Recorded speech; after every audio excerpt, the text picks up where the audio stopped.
Have you ever been in a situation where you're not sure whether to use who or whom or I or me? What you're dealing with is pronoun case. So, pronoun case isn't too difficult of a concept, but it can be confusing. In the English language, we use our pronouns in three different ways. We can either use them as subjects, Susie and I ran home. We can use them as objects, the dog bit me, or we can use them to show possession, the towel is mine. This chart over here shows you the common pronouns that we use and whether they're used as subjects, objects, or to show possession. So the pronouns that we frequently use as subjects, I, you, he, she, it, we, they, and who. Pronouns used as objects, me, you, him, her, it, us, them, and whom.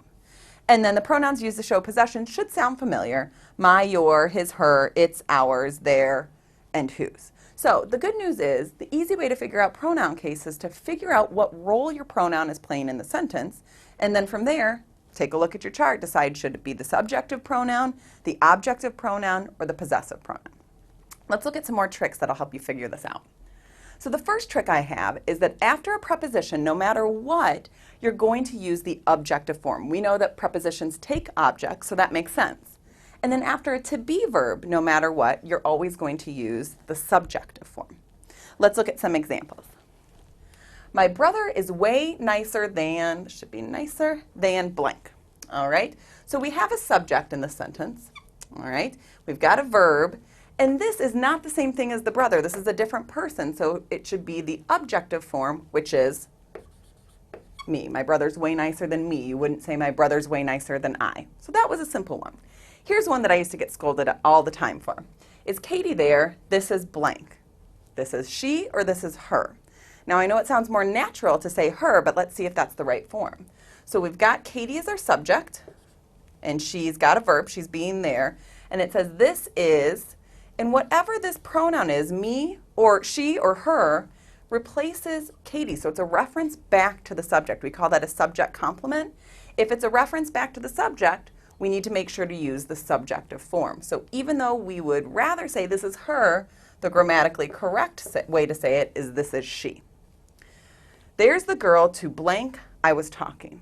Well, now this keys into one of those little tricks I taught you.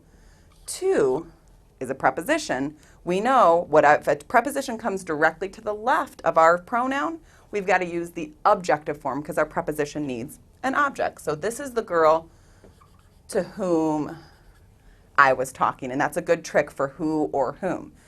All right, my dog and blank went swimming. Would this be me or would this be I? Well, we can look here and see my dog and blank is the subject, and what they're doing is going swimming. So we've got to use the subjective form here, which is I. A couple tricks that I can show you on that one if you're totally stuck still is first, if you're not sure and you've got a compound subject, cover up the other part of the subject and see what makes sense. All right, I went swimming sounds good. Me went swimming doesn't sound so good.